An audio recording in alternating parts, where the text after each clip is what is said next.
ಮುರುಘಾ ಮಠದ ಶ್ರೀಗಳ ವಿರುದ್ಧ ಪೋಕ್ಸೋ ಕೇಸ್, ಬಾಲಕಿಯರ ಮೇಲೆ ಲೈಂಗಿಕ ದೌರ್ಜನ್ಯದ ಆರೋಪ. ಶ್ರೀಗಳು ಸೇರಿ 5 ವಿರುದ್ಧ ಠಾಣೆಯಲ್ಲಿ ಪ್ರಕರಣ. ನೋಡೋಣ ಪೋಕ್ಸೋ ಕೇಸ್ ಕರ್ನಾಟಕ ಎಕ್ಸ್‌ಪ್ರೆಸ್‌ನಲ್ಲಿ. ಚಿತ್ರದುರ್ಗದ ಮುರುಘಾ ಮಠದ ಶ್ರೀಗಳ ವಿರುದ್ಧ ಕೇಸ್ ದಾಖಲಾಗಿದೆ. ಮೈಸೂರಿನ ನಜರಾಬಾದ್ ಪೊಲೀಸ್ ಠಾಣೆಯಲ್ಲಿ ಪೋಕ್ಸೋ ಕಾಯ್ದೆಯಡಿ ಪ್ರಕರಣ ದಾಖಲಾಗಿದೆ. ಬಾಲಕಿಯರಿಗೆ ಲೈಂಗಿಕ ಕಿರುಕುಳ ನೀಡಲಾಗಿದೆ ಅನ್ನೋ ಗಂಭೀರ ಆರೋಪ ಕೇಳಿಬಂದಿದೆ. ಈ ಸಂಬಂಧ ಮುರುಘಾ ಮಠದ ಡಾ ಶಿವಮೂರ್ತಿ ಮುರುಘಾ ಶರಣರ ವಿರುದ್ಧ ಪ್ರಕರಣ ದಾಖಲಾಗಿದೆ. ಮುರುಘಾ ಶ್ರೀಗಳು ಬಾಲಕಿಯರಿಗೆ ಲೈಂಗಿಕ ದೌರ್ಜನ್ಯ ಎಸಗಿದ್ದಾರೆ ಅನ್ನೋ ಆರೋಪ ಕೇಳಿಬರುತ್ತಿದೆ. ಬಾಲಕಿಯರಿಗೆ ಆಹಾರದಲ್ಲಿ ಮತ್ತು ಬರೋ ಔಷಧಿಯನ್ನ ಹಾಕಿ ದುರ್ಬಳಕೆ ಮಾಡಿಕೊಂಡಿದ್ದಾರಂತೆ. ಈ ಹಿಂಸೆ ತಾಳಲಾರದೆ ಬಾಲಕಿಯರು ನಾಪತ್ತೆಯಾಗಿದ್ರು. ಬಳಿಕ ನಿನ್ನೆ ಮೈಸೂರಿನಲ್ಲಿ ಕೇಸ್ ದಾಖಲಿಸಲಾಗಿದೆ ಅಂತ ಮೈಸೂರಿನಲ್ಲಿ ಒಡನಾಡಿ ಸಂಸ್ಥೆ ಮುಖ್ಯಸ್ಥ ಪರಶು ಆರೋಪಿಸಿದ್ದಾರೆ.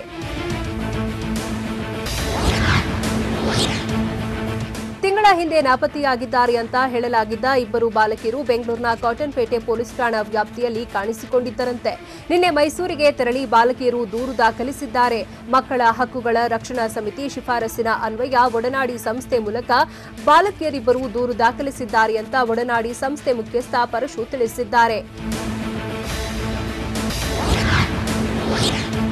ಮುರುಘಾ ಮಠದ ಶಿವಮೂರ್ತಿ ಶರಣರಿಂದ ಲೈಂಗಿಕ ದೌರ್ಜನ್ಯವಾಗಿದೆ. ಸ್ವಾಮೀಜಿ ಅವರು ನಿರಂತರ ದೌರ್ಜನ್ಯ ನಡೆಸಿದ್ದಾರೆ ಎನ್ನಲಾಗಿದ್ದು, ಹೀಗಾಗಿ ಕಿರುಕುಳ ತಾಳಲಾರದೆ ಮಕ್ಕಳು ಬೆಂಗಳೂರಿಗೆ ಬಂದಿದ್ದಾರೆ ಅಂತ ಒಡನಾಡಿ ಸಂಸ್ಥೆ ಮುಖ್ಯ ಪರಶು ಆರೋಪಿಸಿದ್ದಾರೆ. ಬೆಂಗಳೂರಿನಲ್ಲಿ ಒಬ್ಬ ಆಟೋ ಚಾಲಕನ ಸಹಾಯದಿಂದ ಮೈಸೂರಿಗೆ ಬಂದಿದ್ದು ಮಕ್ಕಳನ್ನ ಒಡನಾಡಿಗೆ ಕಳುಹಿಸಿಕೊಟ್ಟಿದ್ರು ಅಂತ ಪರಶು ಹೇಳಿದ್ದಾರೆ. ಒಡನಾಡಿ ಸಂಸ್ಥೆಗೆ ಬಂದಿದ್ದ 2 ಮಕ್ಕಳನ್ನ ಆಪ್ತ ಸಮಾಲೋಚನೆ ಮಾಡಲಾಗಿದೆ. ಸ್ವಾಮೀಜಿ ಕಿರುಕುಳ ಕೊಟ್ಟಿರುವುದನ್ನ ಎಳೆ ಎಳೆಯಾಗಿ ಬಿಚ್ಚಿಟ್ಟಿದ್ದಾರೆ ಅಂತ ಒಡನಾಡಿ ಸಂಸ್ಥೆ ಮುಖ್ಯಸ್ಥ ಪರಶು ಹೇಳಿದ್ದಾರೆ. ನಾವು ಮಕ್ಕಳ ಹಕ್ಕುಗಳ ರಕ್ಷಣಾ ಕೇಂದ್ರಕ್ಕೆ ವಿಷಯ ತಿಳಿಸಿದ್ದು, ಅಲ್ಲೂ ಕೂಡ ಮಕ್ಕಳ ಕೌನ್ಸಿಲಿಂಗ್ ನಡೆಸಲಾಗಿದೆ ಅಂತ ಒಡನಾಡಿ ಸಂಸ್ಥೆ ಮುಖ್ಯಸ್ಥ ಪರಶು ಹೇಳಿದರು. ಬಾಲಕಿಯರ ಹೇಳಿಕೆಯಲ್ಲಿ ಸತ್ಯಾಂಶವಿದೆ ಅನ್ನುವುದು ಖಚಿತವಾಗಿದೆ. ಹೀಗಾಗಿ ನಿನ್ನೆ ರಾತ್ರಿ ಮೈಸೂರಿನ ನಜರಾಬಾದ್ ಪೊಲೀಸ್ ಠಾಣೆಯಲ್ಲಿ ಎಫ್ಐಆರ್ ಕೂಡ ದಾಖಲಾಗಿದೆ. ಮುರುಘಾ ಮಠದ ಶಿವಮೂರ್ತಿ ಶರಣರು ಸೇರಿದಂತೆ 5 ವಿರುದ್ಧ ಕೇಸ್ ದಾಖಲಾಗಿದೆ. ಉಳಿದ 4 ವಿರುದ್ಧ ಲೈಂಗಿಕ ದೌರ್ಜನ್ಯಕ್ಕೆ ಸಹಾಯ ಮಾಡಿದ ಕೇಸ್ ದಾಖಲಾಗಿದೆ ಅಂತ ಮೈಸೂರಿನಲ್ಲಿ ಒಡನಾಡಿ ಸಂಸ್ಥೆ ಮುಖ್ಯಸ್ಥ ಪರಶು ಹೇಳಿದ್ದಾರೆ. ಇನ್ನು ದೂರು ದಾಖಲಾಗ್ತಿದ್ದಂತೆ ಬಹಳಷ್ಟು ಒತ್ತಡಗಳು ಬಂದಿದೆ. ನಾನು ಯಾವುದನ್ನೂ ಲೆಕ್ಕಿಸದೆ ಹೋರಾಟ ನಡೆಸಿದ್ದೇವೆ. ಮಕ್ಕಳಿಗೆ ನ್ಯಾಯ ಒದಗಿಸಲಷ್ಟೇ ಹೆಜ್ಜೆ ಇಟ್ಟಿದ್ದೇವೆ ಅಂತ ಮೈಸೂರಿನಲ್ಲಿ ಒಡನಾಡಿ ಸಂಸ್ಥೆ ಮುಖ್ಯಸ್ಥ ಪರಶು ಹೇಳಿದ್ದಾರೆ. ಮಕ್ಕಳ ಹೇಳಿಕೆ ಕೇಳಿದ್ರೆ ಶ್ರೀಗಳ ಬಗ್ಗೆ ಅಸಹ್ಯ ಹುಟ್ಟಿಸುತ್ತೆ. ಪ್ರಕರಣವನ್ನ ನ್ಯಾಯಾಂಗ ತನಿಖೆಗೆ ಒಪ್ಪಿಸಬೇಕಿದೆ. ನ್ಯಾಯಾಧೀಶರ ಮೂಲಕವೇ ತನಿಖೆ ಆಗಬೇಕು ಅಂತ ಒಡನಾಡಿ ಸಂಸ್ಥೆ ಮುಖ್ಯಸ್ಥ ಪರಶು ಒತ್ತಾಯಿಸಿದ್ದಾರೆ. ಮಠದ ವಿರೋಧಿ ಶಕ್ತಿಗಳಿಂದ ಶ್ರೀಗಳ ವಿರುದ್ಧ ದೂರು ದಾಖಲಾಗಿದೆ ಅಂತ ಮುರುಘಾ ಮಠದ ಪರ ವಕೀಲ ವಿಶ್ವನಾಥಯ್ಯ ಆರೋಪಿಸಿದ್ದಾರೆ. ಮುರುಘಾ ಶ್ರೀಗಳ ವಿರುದ್ಧ ಸುಳ್ಳು ದೂರು ದಾಖಲಿಸಲಾಗಿದೆ. ಬಾಲಕಿಯರ ತಲೆಕೆಡಿಸಿ ಮುರುಘಾ ಶ್ರೀಗಳ ವಿರುದ್ಧ ದೂರು ದಾಖಲಿಸಲಾಗಿದೆ. ಈ ಬಗ್ಗೆ ಮುರುಘಾ ಶ್ರೀಗಳು ನಮ್ಮ ಬಳಿ ಹೇಳಿದ್ದಾರೆ. ಸುಳ್ಳು ದೂರು ನೀಡಿದವರು ಕೇಸ್ ವಾಪಸ್ ಪಡೀಲಿ ಅಂತ ಮುರುಘಾ ಮಠದ ಪರ ವಕೀಲ ವಿಶ್ವನಾಥ ಹೇಳಿದ್ದಾರೆ. ಹಾಸ್ಟೆಲ್ ವಾರ್ಡ್ನಿಂದ ಕೌಂಟರ್ ಕೇಸ್ ಕೂಡ ದಾಖಲಿಸಲಾಗಿದೆ. ಮುರುಘಾ ಮಠದ ಆಡಳಿತಾಧಿಕಾರಿಯಾಗಿದ್ದ ಬಸವರಾಜನ್ ಅತ್ಯಾಚಾರಕ್ಕೆ ಯತ್ನಿಸಿದ್ರು ಅನ್ನೋ ಆರೋಪದಡಿ ದೂರು ದಾಖಲಿಸಲಾಗಿದೆ. ಚಿತ್ರದುರ್ಗದ ಮಾಜಿ ಶಾಸಕ ಬಸವರಾಜನ್ ಹಾಗೂ ಪತ್ನಿ ಸೌಭಾಗ್ಯ ವಿರುದ್ಧ ಕಂಪ್ಲೇಂಟ್ ದಾಖಲಿಸಲಾಗಿದೆ. ಎಸ್ಕೆ ಬಸವರಾಜನ್ ವಿರುದ್ಧ ಬ್ಲಾಕ್ಮೇಲ್ ಕೇಸ್ ಕೂಡ ಹಾಕಲಾಗಿದೆ. ಬಸವರಾಜನ್ ವಿರುದ್ಧ 354 ರಡಿ ರೇಪ್ ಯತ್ನ ಕೇಸ್ ಹಾಗೂ ಐಪಿಸಿ ಸೆಕ್ಷನ್ 341, 342, 504, 506 ರಡಿ ಕೇಸ್ ದಾಖಲಿಸಲಾಗಿದೆ.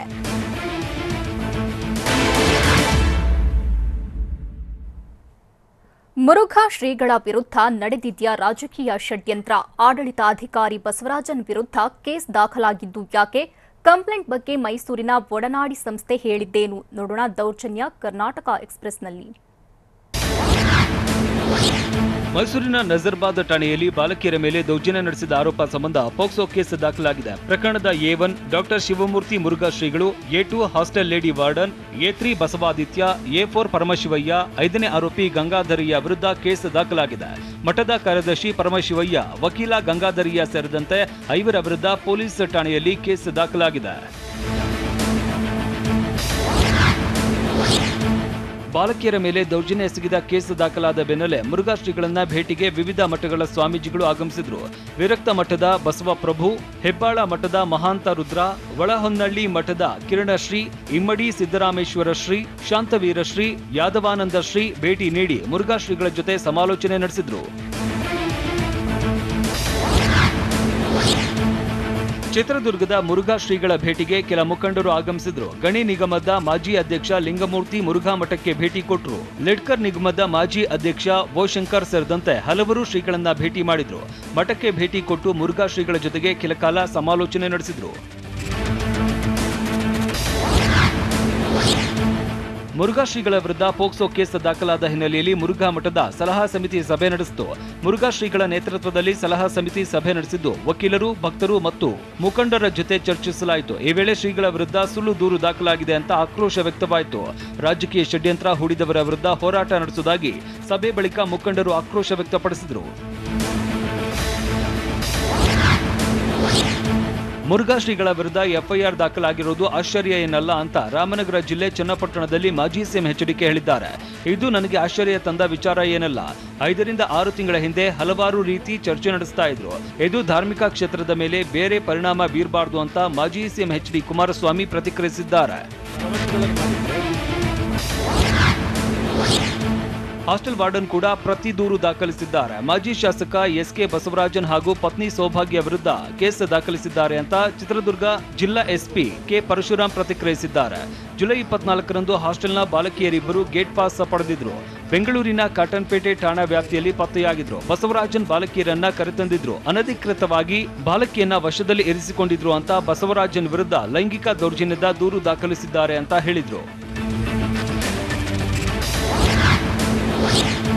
ಮುರುಘಾ ಮಠದ ಆಡಳಿತಾಧಿಕಾರಿ ಎಸ್ಕೆ ಬಸವರಾಜನ್ ವಿರುದ್ಧವೂ ರೇಪ್ ಕೇಸ್ ದಾಖಲಾಗಿದೆ. ಚಿತ್ರದುರ್ಗದ ಗ್ರಾಮಾಂತರ ಪೊಲೀಸ್ ಠಾಣೆಯಲ್ಲಿ ಎಫ್ಐಆರ್ ದಾಖಲಾಗಿದೆ. ಹಾಸ್ಟೆಲ್ ಲೇಡಿ ವಾರ್ಡನ್ ಕಂಪ್ಲೇಂಟ್ ಕೊಟ್ಟಿದ್ದು A1 ಎಸ್ಕೆ ಬಸವರಾಜನ್ ಹಾಗೂ A2 ಪತ್ನಿ ಸೌಭಾಗ್ಯ ಅಂತ ಕೇಸ್ ದಾಖಲಿಸಲಾಗಿದೆ.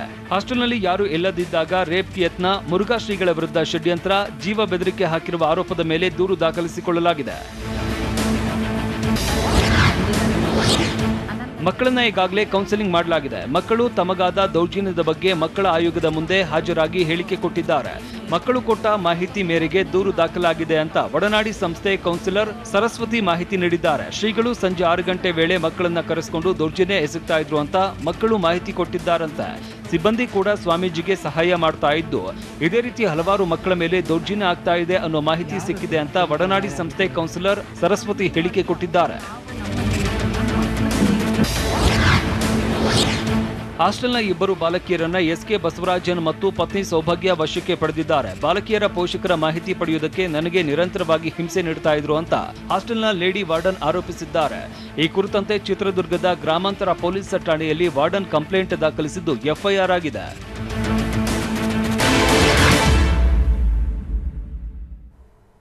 ರಾಜ್ಯದಲ್ಲಿ ಮತ್ತೆ ತೀವ್ರವಾಯ್ತಾ ನೈಋತ್ಯ ಮುಂಗಾರು. ಮನೆಗಳಿಗೆ ನುಗ್ಗಿ ರಾಜಕಾಲುವೆ ನೀರು ಅವಾಂತರ ಸೃಷ್ಟಿಸಿದ್ದು ಹೇಗೆ? 20 ವರ್ಷಗಳ ಬಳಿಕ ಕೆರೆ ಕೋಡಿ ಬಿದ್ದಿದ್ದು ಎಲ್ಲಿ? ನೋಡೋಣ ಕುಂಭದ್ರೋಣ ಕರ್ನಾಟಕ ಎಕ್ಸ್‌ಪ್ರೆಸ್‌ನಲ್ಲಿ. ನೈಋತ್ಯ ಮುಂಗಾರು ತೀವ್ರವಾದ ಹಿನ್ನೆಲೆಯಲ್ಲಿ ರಾಜ್ಯದಲ್ಲಿ ಇನ್ನು 5 ದಿನ ಭಾರೀ ಮಳೆಯಾಗುವ ಸಾಧ್ಯತೆ ಇದೆ ಅಂತ ಹವಾಮಾನ ಇಲಾಖೆ ಮಾಹಿತಿ ನೀಡಿದೆ. ಬೆಂಗಳೂರು ಸೇರಿದಂತೆ ರಾಜ್ಯದ ವಿವಿಧೆಡೆ ಮಳೆ ಮುನ್ಸೂಚನೆ ನೀಡಲಾಗಿದ್ದು ಬೆಂಗಳೂರು ನಗರ ಮತ್ತು ಗ್ರಾಮಾಂತರ ಜಿಲ್ಲೆಯಲ್ಲಿ 5 ದಿನಗಳ ಕಾಲ ಯೆಲ್ಲೋ ಅಲರ್ಟ್ ಘೋಷಣೆ ಮಾಡಲಾಗಿದೆ. ಉತ್ತರ ಕರ್ನಾಟಕದ ರಾಯಚೂರು, ಕೊಪ್ಪಳ, ಬೆಳಗಾವಿ, ಇತ್ತ ಹಾಸನ, ಚಿಕ್ಕಮಗಳೂರು, ಚಿತ್ರದುರ್ಗ, ಹಾಸನದಲ್ಲಿ ಮಳೆಯಾಗಲಿದ್ದು ಆಗಸ್ಟ್ 29ರಂದು ಯೆಲ್ಲೋ ಅಲರ್ಟ್ ಘೋಷಣೆ ಮಾಡಲಾಗಿದೆ.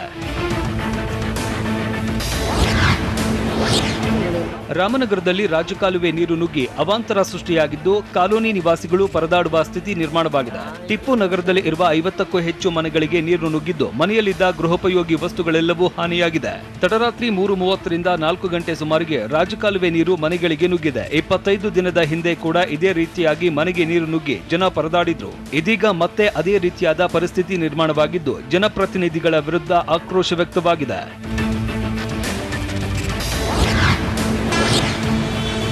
ರಾಮನಗರ ಜಿಲ್ಲೆಯಾದ್ಯಂತ ಧಾರಾಕಾರ ಮಳೆಯಾಗ್ತಾ ಇರುವ ಹಿನ್ನೆಲೆ ಬೆಂಗಳೂರು ಮೈಸೂರು ರಾಷ್ಟ್ರೀಯ ಹೆದ್ದಾರಿ ಬದಲು ಬೇರೆ ಮಾರ್ಗ ಬಳಸುವಂತೆ ಮನವಿ ಮಾಡಲಾಗಿದೆ. ಬದಲಿ ಮಾರ್ಗ ಬಳಸುವಂತೆ ಮನವಿ ಮಾಡಿರುವ ಜಿಲ್ಲಾ ಪೊಲೀಸರು ಬೆಂಗಳೂರು ಮೈಸೂರು ಹೆದ್ದಾರಿಯಲ್ಲಿ ಪ್ರವಾಹ ಉಂಟಾಗಿ ಹೆದ್ದಾರಿ ದುರಸ್ತಿ ಆಗ್ತಾ ಇದೆ. ಮುಂದಿನ 3 ದಿನಗಳ ಕಾಲ ಈ ಮಾರ್ಗದ ಬದಲಾಗಿ ಬೆಂಗಳೂರು ಕನಕಪುರ ಮೈಸೂರು ಬೆಂಗಳೂರು ಕುಣಿಗಲ್ ಮೈಸೂರು ಮಾರ್ಗವಾಗಿ ಸಂಚರಿಸುವಂತೆ ಮನವಿ ಮಾಡಲಾಗಿದೆ.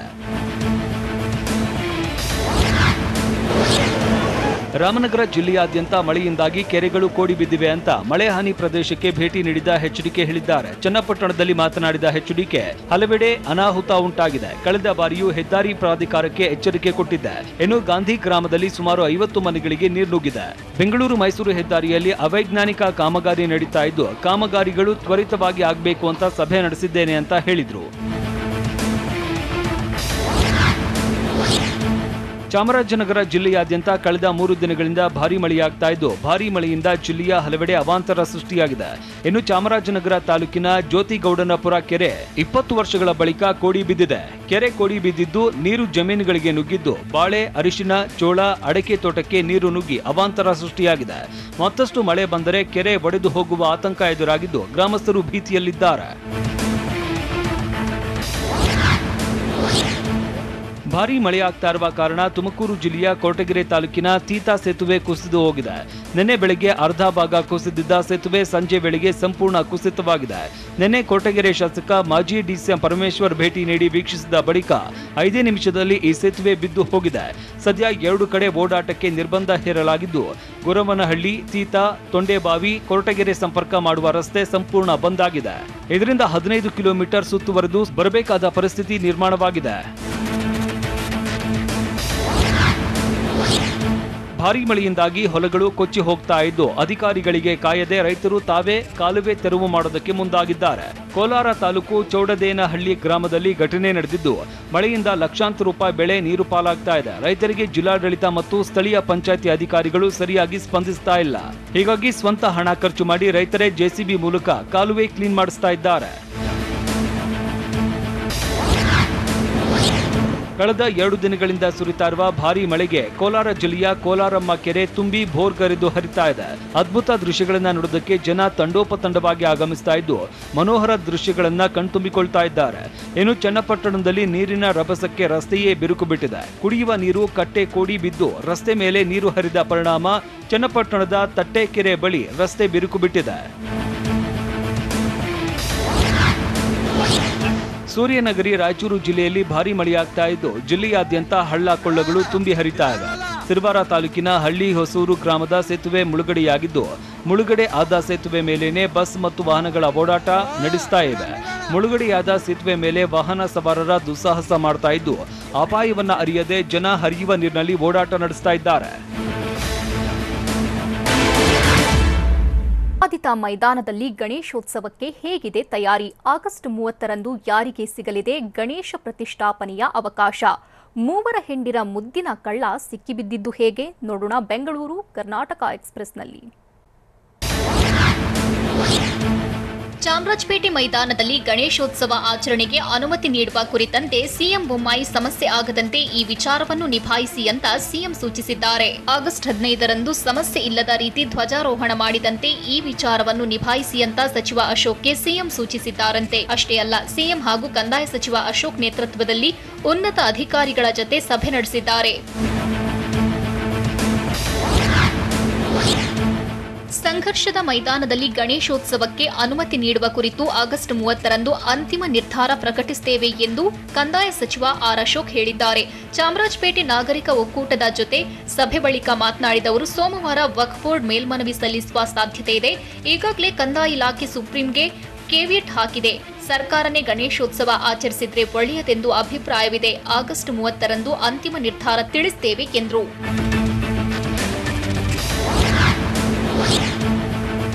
ಇದೇ ತಿಂಗಳ 31ರಂದು ಬೆಂಗಳೂರಿನ ಚಾಮರಾಜಪೇಟೆ ಮೈದಾನದಲ್ಲಿ ಗಣೇಶ ಪ್ರತಿಷ್ಠಾಪನೆ ಮಾಡುತ್ತೇವೆ ಎಂದು ನಾಗರಿಕ ಒಕ್ಕೂಟದ ಪ್ರಧಾನ ಕಾರ್ಯದರ್ಶಿ ರುಕ್ಮಾಂಗದ ಹೇಳಿದ್ದಾರೆ. ಸರ್ಕಾರಕ್ಕೆ ತುಂಬಾ ಜನ ಅರ್ಜಿ ಸಲ್ಲಿಸಿದ್ದಾರೆ. ಅವರಲ್ಲಿ ಯಾರಿಗೆ ಅನುಮತಿ ಕೊಟ್ಟರೂ ಒಟ್ಟಿಗೆ ಹಬ್ಬ ಆಚರಣೆ ಮಾಡ್ತೇವೆ. ಇಡೀ ಕರ್ನಾಟಕದ ಜನರು ಚಾಮರಾಜಪೇಟೆಯತ್ತ ನೋಡ್ತಿದ್ದಾರೆ. ಈಗಾಗಲೇ ಸಮಿತಿಗಳ ರಚನೆ ಮಾಡಿ ಸಾಂಸ್ಕೃತಿಕ ಕಾರ್ಯಕ್ರಮ, ಮೆರವಣಿಗೆಗೆ ಪ್ರತ್ಯೇಕ ಸಮಿತಿ ರಚನೆ ಮಾಡಿದ್ದೇವೆ. ಯಾರಿಗೆ ಅನುಮತಿ ಕೊಟ್ಟರೂ ಹಬ್ಬ ಆಚರಿಸುತ್ತೇವೆ ಎಂದು ಹೇಳಿದರು. ಚಾಮರಾಜಪೇಟೆ ಆಟದ ಮೈದಾನದಲ್ಲಿ ಗಣೇಶೋತ್ಸವ ನಡೆಯುತ್ತದೋ ಇಲ್ವೋ ಎನ್ನೋ ಜಿಜ್ಞಾಸೆ ಕಾಡ್ತಾ ಇತ್ತು. ಆದರೆ ನ್ಯಾಯಾಲಯದ ಆದೇಶದ ಪ್ರಕಾರ ಗಣೇಶೋತ್ಸವ ನಡೆಯಬೇಕು ಎನ್ನುವುದು ನಾಗರಿಕರ ಒತ್ತಾಸೆಯಾಗಿದೆ ಎಂದು ಬಿಜೆಪಿ ಶಾಸಕ ರವಿ ಸುಬ್ರಹ್ಮಣ್ಯ ಹೇಳಿದ್ದಾರೆ. ಬೆಂಗಳೂರಿನಲ್ಲಿ ಮಾತನಾಡಿದವರು, ಸರ್ಕಾರ ಜನರ ಭಾವನೆಗಳಿಗೆ ಸ್ಪಂದಿಸಿ ಗಣೇಶೋತ್ಸವ ಆಚರಣೆಗೆ ಅವಕಾಶ ನೀಡುತ್ತೆ ಎಂಬ ನಂಬಿಕೆ ಇದೆ. ಅತ್ಯಂತ ವಿಜೃಂಭಣೆಯಿಂದ ಅಲ್ಲಿ ಗಣೇಶೋತ್ಸವ ಆಚರಣೆ ಮಾಡ್ತೇವೆ ಎಂದು ಅವರು ಹೇಳಿದರು. ಬೆಂಗಳೂರು ನಗರದಲ್ಲಿ ಗಣೇಶೋತ್ಸವ ಆಚರಣೆ ವಿಚಾರವಾಗಿ ನಗರದ ಎಲ್ಲ ಡಿಸಿಪಿಗಳ ಜೊತೆ ಕಮಿಷನರ್ ಪ್ರತಾಪ್ ರೆಡ್ಡಿ ಸಭೆ ನಡೆಸಿದ್ರು. ಪೊಲೀಸ್ ಆಯುಕ್ತರ ಕಚೇರಿಯಲ್ಲಿ ಸಭೆ ನಡೆಸಿದ ಬೆಂಗಳೂರು ನಗರ ಪೊಲೀಸ್ ಆಯುಕ್ತ ಪ್ರತಾಪ್ ರೆಡ್ಡಿ ಚಾಮರಾಜಪೇಟೆ ಮೈದಾನ ಗಣೇಶೋತ್ಸವ ಭದ್ರತೆ ಬಗ್ಗೆ ಚರ್ಚೆ ನಡೆಸಿದ್ರು. ಸಭೆಯಲ್ಲಿ ಆಯಾ ವಿಭಾಗದ ಡಿಸಿಪಿಗಳು ಬಂದೋಬಸ್ತ್ ಬಗ್ಗೆ ಮಾಹಿತಿ ನೀಡಿದ್ರು. ಸಭೆಯಲ್ಲಿ ಕಾನೂನು ಸುವ್ಯವಸ್ಥೆ, ಮುನ್ನೆಚ್ಚರಿಕೆ ಬಗ್ಗೆ ಮತ್ತಷ್ಟು ಸಲಹೆ ಸೂಚನೆ ನೀಡಿದ್ರು. ಬೆಂಗಳೂರಿನಲ್ಲಿ ಗಣೇಶೋತ್ಸವ ಆಚರಣೆಗೆ ಮಾರ್ಗಸೂಚಿ ಹೊರಡಿಸಲು ಸಿದ್ಧತೆ ನಡೆದಿದೆ. ಬಿಬಿಎಂಪಿಯ ಏಕಗವಾಕ್ಷಿಯಲ್ಲಿ ಅನುಮತಿ ಪಡೆಯಬೇಕು. ಶಾಮಿಯಾನಗೆ ಫ್ಲೆಕ್ಸ್, ಬ್ಯಾನರ್, ಬಂಟಿಂಗ್ಸ್ ಅಳವಡಿಸಬಹುದು. ಬೇರೆಡೆ ಫ್ಲೆಕ್ಸ್ ಅಳವಡಿಸಲು ಪ್ರತ್ಯೇಕವಾಗಿ ಅನುಮತಿ ಬೇಕು. ವಿವಾದಿತ ಸ್ಥಳಗಳಲ್ಲಿ ಗಣೇಶ ಮೂರ್ತಿ ಪ್ರತಿಷ್ಠಾಪನೆ ಮಾಡಂಗಿಲ್ಲ. ಸ್ಥಳದ ಮಾಲೀಕರು ಬಿಬಿಎಂಪಿ ಏಕಗವಾಕ್ಷಿ ಅನುಮತಿ ಪಡೆದು ಯಾವುದೇ ಅಹಿತಕರ ಘಟನೆ ನಡೆಯದಂತೆ ನೋಡಿಕೊಳ್ಳಬೇಕು. ಸಿಸಿ ಕ್ಯಾಮೆರಾ ಅಳವಡಿಸಬೇಕು ಅಂತ ಕೆಲ ನಿಯಮಗಳನ್ನ ಹಾಕಲಾಗ್ತಿದೆ. ಬೆಂಗಳೂರಿನ ರಾಜಾಜಿನಗರ ಪೊಲೀಸರು 54 ವರ್ಷದ ಕುಖ್ಯಾತ ಮನೆಗಳ್ಳ ಪ್ರಕಾಶ್ ಎಂಬಾತನನ್ನ ಬಂಧಿಸಿದ್ದಾರೆ. ಮನೆ ಕಳವು ಪ್ರಕರಣಗಳಲ್ಲಿ ಭಾಗಿಯಾಗಿರುವ ಆರೋಪಿಯನ್ನ ಪೊಲೀಸರು ಹೆಡೆಮುರಿ ಕಟ್ಟಲು ಕೊನೆಗೂ ಯಶಸ್ವಿಯಾಗಿದ್ದಾರೆ. ಆರೋಪಿ ಕೃತ್ಯಕ್ಕೆ ಆತನ ಮಕ್ಕಳು, ಅಣ್ಣ ತಮ್ಮಂದಿರು ಕೂಡ ಸಾಥ್ ನೀಡ್ತಿದ್ರು ಎಂದು ತಿಳಿದು ಬಂದಿದೆ. ಕಳೆದ 44 ವರ್ಷಗಳಿಂದ ಬೀಗ ಒಡೆಯದೆ ಕಳ್ಳತನ ಮಾಡ್ತಿದ್ದ ಆರೋಪಿ ಇದನ್ನೇ ಫುಲ್ ಟೈಮ್ ಜಾಬ್ ಮಾಡ್ಕೊಂಡಿದ್ದಂತೆ.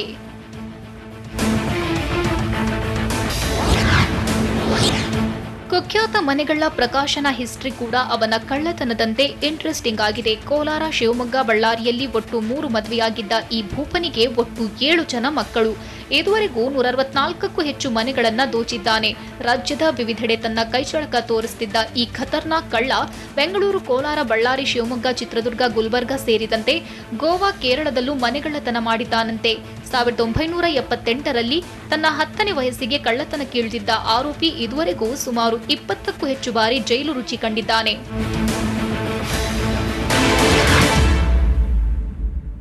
ತಂದೆ ಮಗನಿಗೆ ಕಾಂಟ್ರಾಕ್ಟರ್ ಚಾಕು ಇರಿದಿದ್ದು ಯಾಕೆ? ಚಲಿಸುತ್ತಿದ್ದ ಬಸ್ನಲ್ಲೇ ಪ್ರತ್ಯಕ್ಷವಾಯಿತಾ ನಾಗರಹಾವು? ಹೇಗಿತ್ತು ಕರ್ನಾಟಕ ವಿವಿ ಅತಿಥಿ ಉಪನ್ಯಾಸಕರ ವಿನೂತನ ಪ್ರತಿಭಟನೆ? ನೋಡೋಣ ಕರ್ನಾಟಕ ಎಕ್ಸ್‌ಪ್ರೆಸ್‌ನಲ್ಲಿ.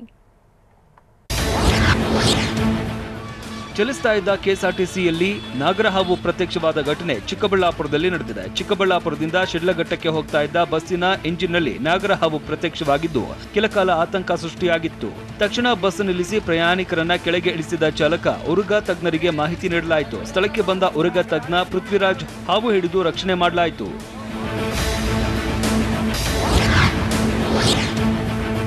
ಪಿಎಸ್ಐ ಅಕ್ರಮ ಪರೀಕ್ಷೆಗೆ ಸಂಬಂಧಪಟ್ಟಂತೆ ಮತ್ತೋರ್ವ ಆರೋಪಿಯನ್ನ ಬಂಧಿಸಲಾಗಿದೆ. ಮಹಿಳಾ ಕೋಟಾದಲ್ಲಿ ಪರೀಕ್ಷೆ ಬರೆದು ಪಿಎಸ್ಐ ಆಗಿ ಆಯ್ಕೆಯಾಗಿದ್ದ ರಚನಾ ಎಂಬಾಕೆಯನ್ನ ಸಿಐಡಿ ಅಧಿಕಾರಿಗಳು ವಶಕ್ಕೆ ಪಡೆದಿದ್ದಾರೆ. ಕಲಬುರಗಿ ಜಿಲ್ಲೆ ಆಳಂದ ತಾಲೂಕಿನ ಹಿರೋಳಿ ನಿವಾಸಿಯಾಗಿರುವ ರಚನಾ ಪಿಎಸ್ಐ ಮರುಪರೀಕ್ಷೆ ವಿರುದ್ಧದ ಹೋರಾಟದಲ್ಲಿ ಮುಂಚೂಣಿಯಲ್ಲಿ ಇದ್ದಳು. ನಿನ್ನೆ ರಾತ್ರಿ ರಚನಾಳನ್ನ ಬಂಧಿಸಿರುವ ಅಧಿಕಾರಿಗಳು ಕಲಬುರಗಿ 5ನೇ ಜೆಎಂಎಫ್ಸಿ ಕೋರ್ಟ್ ಮುಂದೆ ಹಾಜರುಪಡಿಸಿದ್ದಾರೆ.